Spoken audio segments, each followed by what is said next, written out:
이승현입니다. 민수기 34장. 여호와께서 모세에게 말씀하여 이르시되 너는 이스라엘 자손에게 명령하여 그들에게 이르라. 너희가 가나안 땅에 들어가는 때에 그 땅은 너희의 기업이 되리니 곧 가나안 사왕 지경이라.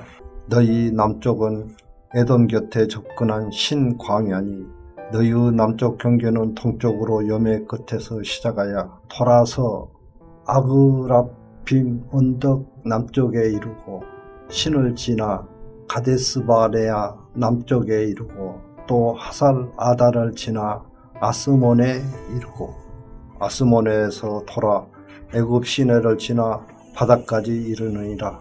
서쪽 경계는 대가 경계가 되나니 이는 너희의 서쪽 경계니라. 북쪽 경계는 이러하니 대에서부터 호르산까지 그어라. 호르산에서 그어 하맛 어귀에 이르러 스닷에 이르고 그 경계가 또 시브논을 지나 하살 에난에 이르나니 이는 너희의 북쪽 경계니라.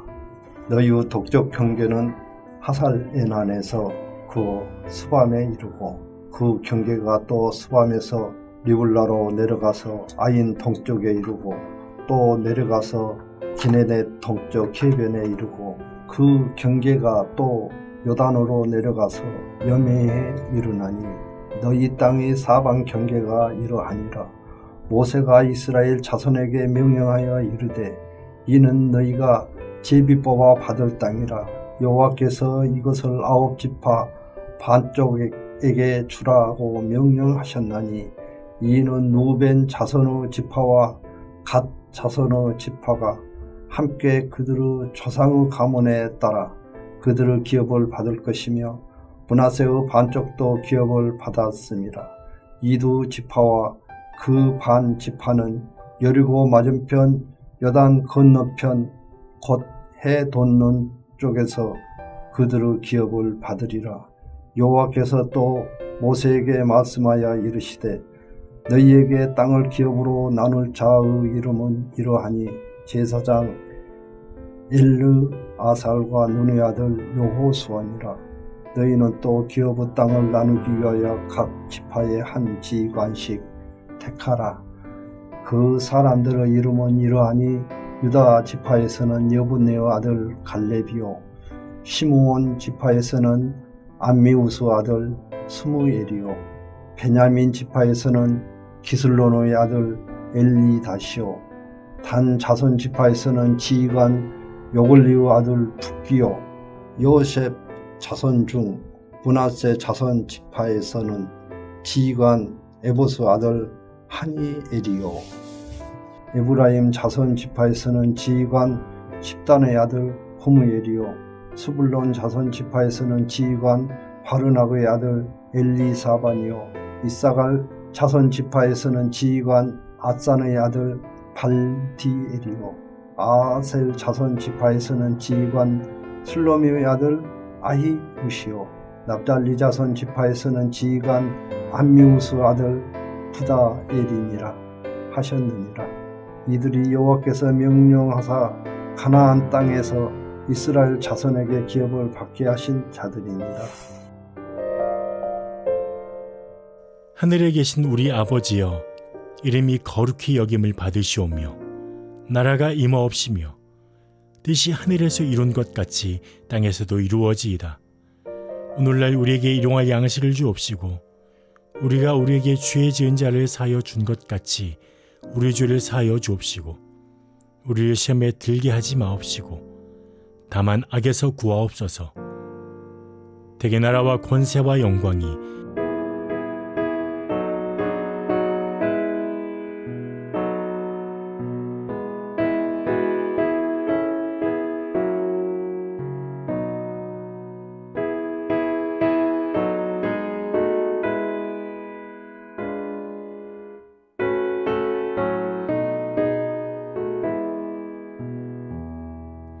주님께 귀한 것 드려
오늘 함께 나눌 하나님의 말씀은 출애굽기 35장 20절부터 29절까지의 말씀입니다.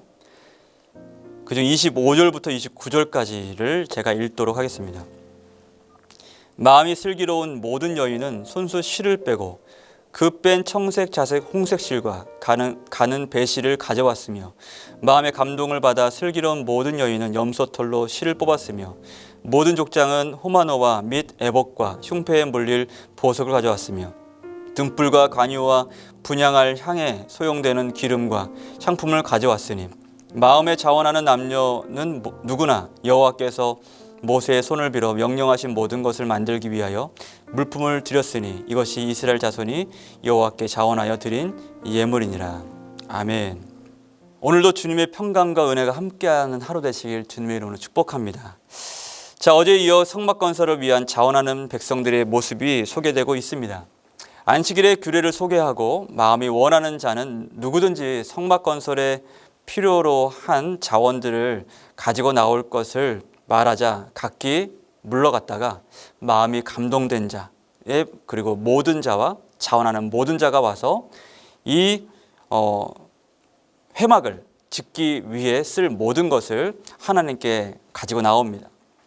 팔찌, 가락지, 귀걸이, 목걸이 할 것 없이 이런 금, 은 여러 가지, 그리고 청색, 자색, 홍색 실, 각종 짠 실, 물들인 가죽 등 그 많은 것들을 모세가 말한 대로 다 하나님께 가지고 나오죠. 자, 이 모습을 강조하기 위해 오늘 본문에서 이런 표현들이 자주 사용됩니다. 마음이 감동된 자, 마음에 자원하는 자, 마음이 슬기로운 자, 마음에 원하는 남녀 모든 자. 이 모두 자발적인, 그리고 즐거이, 그리고 고결하게 라는 의미를 다 담고 있는 단어인데요. 모두 그들의 드리고자 하는 그 소원과 이 순전한 마음이 얼마나 하나님 앞에 좋았던지 이런 단어들이 계속해서 이어져서 사용되고 있습니다. 그들 마음의 선택을 강조하고 있는 것이죠. 자, 마음은 여러분 무엇입니까? 우리 마음, 우리의 영혼의 자서라고도 하죠. 이 마음. 마음은 우리 인격 전부를 가리킨다고 해도 과언이 아닙니다. 그러니까 그들은 자신들에게 이미 있는 것을 살펴서 그것들을 모아 가지고 드리면서 동시에 자기 자신 전체를 제물로 하나님 앞에 가지고 나온 것이죠. 여러분, 고린도서 8장 말씀을 보면 당시 극심한 환난 가운데서도 교회와 사도들을 섬겼던 풍성한 연보에 관한 말씀이 소개가 되는데 거기 이렇게 소개가 됩니다. 2절 말씀 보면 환난의 많은 시련 가운데서 그들의 넘치는 기쁨과 극심한 가난이 그들의 풍성한 연보를 넘치도록 하게 하였느니라. 사실 이 말씀이 되게 좀 역설적입니다. 환난의 상황을 얘기를 하는데 환난의 많은 시련이 소개되어 있는데 시련 가운데서 그들의 넘치는 기쁨이 소개되고 있고 극심한 가난 중에 풍성한 연보라는 것이 역설적으로 대조되어서 소개가 됩니다. 여러분, 이게 은혜의 모습인 거죠. 여러분, 하나님의 은혜가 있으면 이런 모든 일에 자유함이 넘치게 되고 기쁨이 가득해집니다. 여러분 기억해 보면 그런 순간들이 많이 있을 거예요. 한국 교회는 그렇게 성장해 왔던 것입니다. 그렇지 못한 경우 마음이 각박해지죠. 한국교회 역사를 보면 교회가 제대로 된 곳에 모일 수 없었던 시절에 자신의 집을 주일 예배처로 내어준다든지, 그리고 쌀가마니든 뭐든 정말 없는 중에 뭔가를 들여서 하나님의 교회와 주의 나라와 그리고 전도자들과 이들을 섬겼던 많은 예가 있습니다. 여러분, 이런 것처럼 하나님께서는 이 없는 중에라도 하나님의 그 구원과 은혜에 감격하고 감사하면서 기쁨으로 나오는 그 성도들을 통해서 하나님의 아름다운 집을 지금도 짓고 계시는 것이죠. 여러분, 우리 마음을 점검해 볼 필요가 있습니다. 자, 우리는 나의 것과 하나님의 것을 구분할 때가 많습니다. 이것이 이런 구분이 생기면 정말 마음이 각박해져요. 저 스스로도 이런 마음들이 들 때마다 기도가 막힌다든지 또는 예배 가운데 기쁨이 없다든지 이런 것들을 많이 경험하게 되는데 날마다 우리 마음 가운데 이런 것들을 점검할 수 있어야 되는 것이죠. 지금의 이스라엘 백성들과 고린도 교회 성도들의 공통된 특징이 있다면 하나님의 은혜에 대한 거룩한 반응이 있었다는 것과 동시에 자신을 주님께 온전히 드렸다는 데 특징이 있습니다. 고린도서 8장 5절 다시 보면은 우리가 바라던 것뿐 아니라 그들이 먼저 자신을 주께 드리고 라고 말씀해요. 우리의 믿음이 이와 같은 믿음이 되길 축복합니다. 그러할 때 넘치는 은혜를 우리 모두 함께 경험하게 되는 것이죠. 우리 자신을 하나님께 드리는 그 헌신, 우리 자신을 하나님께 가지고 나오는 그 기쁜 예물, 감사, 이런 것들이 있을 때 하나님께서는 우리를 통해서 하나님의 놀라운 역사를 이루신다는 것이죠. 자, 한 가지 더 생각해 볼 것이 있습니다. 공교롭게도 첫 번째 돌판과 성막에 대한 규례의 말씀이 있을 때 그 사이에 뭐가 있었죠? 금송아지 사건이 있었습니다. 이 불편한 상황이 있었어요. 오늘 본문은 다 시작된 성막 건설의 과정과 그 규례를 소개하는 부분입니다. 모세가 시내산에 머무는 기간이 길어지자 불안한 백성들이 아론을 재촉해서 하나님을 대신해서 무언가를 만들어낼 것을 요구하죠. 그때 아론이 금송아지를 만들어냅니다. 그 내용들을 자세히 설명하지는 않습니다만, 그때 본문의 내용을 보면요, 각기 그들 귀에서 뺀 금고리들을 가지고 나왔다 얘기를 합니다. 그리고 송아지 형상을 만들고 춤추며 기뻐했다는 내용이 나오죠. 여러분, 지금의 모습과 이게 닮아 있어요. 그때나 지금이나 사실은 모두 자원하는 마음으로 자신의 예물을 가지고 나옵니다. 똑같아요. 그런 모습에서는 다를 게 없어요. 그러나 결정적으로 한 가지가 달랐어요. 그것이 무엇일까요? 그것이 누구를 위해 드린 예물이냐라는 것이죠. 그것이 결정적인 차이입니다. 21절 후반절을 보면요, 여호와께 드렸다라는 표현이 나옵니다. 그리고 24절에 예물을 삼는이라고 할 때 삼는에 해당하는 룸이라는 단어는요, 영광, 종기와 같은 것을 높이다라는 의미를 담고 있습니다. 그러니까 하나님께 영광을 높이다, 종기를 하나님께 올려드린다라는 의미를 담고 있는 것이죠. 그러니까 하나님께라는 분명한 목적과 방향이 아주 중요하게 설명되고 있는 것입니다. 이 표현이 자주 등장을 합니다. 그러나 32장 금송아지 사건 때는 달랐어요. 32장 8절을 보면은 분명히 자기를 위하여 송아지를 부어 만들고 그것을 예비하며 그것에게 제물을 드리며라고 표현하고 있죠. 이것이 중요한 부분 대목이에요. 똑같이 제물을 드리고 예배했는데 지금 그들은 분명히 하나님께 예물을 드리며 하나님을 높이고 있습니다. 그런데 과거 그들은 오로지 자기를 위해서 예물을 드렸죠. 여러분, 이 차이입니다. 누구를 위해 드린 예물이냐라는 것이죠. 누구를 위해 드리는 예물이냐. 말을 바꿔 표현해 보면 누구를 위한 헌금이냐. 네가 가져 나온 그것이 누구를 위한 헌금이냐. 너의 시간, 나에게 드리는 그 시간이 누구를 위한 시간이냐, 누구를 위한 섬기냐, 누구를 위한 기도냐, 누구를 위한 경건이냐라고 말을 바꿔서 많은 부분에 적용해 볼 수가 있는 거예요. 여러분, 애석하게도 여러분, 금송아지, 우리 마음 가운데 하나님이 계셔야 될 곳에 하나님이 계시지 않으면 그곳에는 얼마든지 다른 무언가, 다른 금송아지가 세워질 수가 있습니다. 여러분, 그곳에는 하나님만 계실 수 있는 자리예요. 그것이 우리의 마음, 우리의 영혼의 좌소가 되는 것이죠. 여러분, 결코 주객이 전도되어서는 안 됩니다. 하나님은 우리의 하나님이시지만 나를 위한 하나님이 되어서는 안 돼요. 마찬가지로 우리 가족을 사랑하시는 하나님이시지만 우리가 가족과 자녀를 위한 하나님으로, 우리의 가족과 자녀를 위한 하나님으로 우리 하나님을 만들어서도 안 됩니다. 그러면 우리 자신, 우리 가족, 우리 자녀가 우상이 되고 마는 것이죠.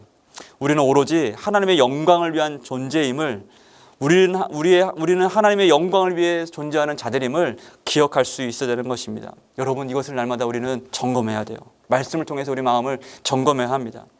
우리의 삶은 하나님 위해 존재하는 것임을, 우리의 모든 것은 하나님 위해서 존재하는 것임을 우리는 기억할 수 있어야 돼요. 이 세대가 그래야 됩니다. 우리 자녀들이 이것을 기억할 수 있어야 돼요. 하나님을 위해 모든 것이 존재함을 우리는 기억할 수 있어야 돼요. 사랑하는 성도 여러분, 우리는 하나님의 영광을 찬송하기 위해 부름받은 자들입니다. 우리의 모든 것을 통해서 하나님을 영화롭게 하는 일에 소망을 두고 헌신하는 고결한 믿음의 소유자들, 믿음의 자녀들 되시길 주님의 이름으로 축복합니다. 기도하겠습니다. 고마우신 아버지 하나님, 감사합니다. 우리 마음 가운데 하나님만 계시길 소망합니다.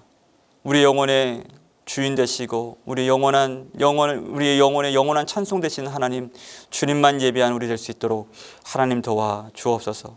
자원하는 마음으로, 기뻐하는 마음으로, 고결한 마음으로 하나님을 섬기고 우리의 모든 것을 하나님께 드리는 우리 인생이 하나님의 것임을 기억하고 하나님을 위해서 내가 무엇을 하며 무엇을 드릴까 날마다 고민하고 날마다 그것을 위해서 애쓰고 수고하는 우리 믿음의 삶이 될 수 있도록 주여 성령 하나님 우리 가운데 충만히 역사하여 주시옵소서. 감사드리며 예수님의 이름으로 기도합니다. 아멘.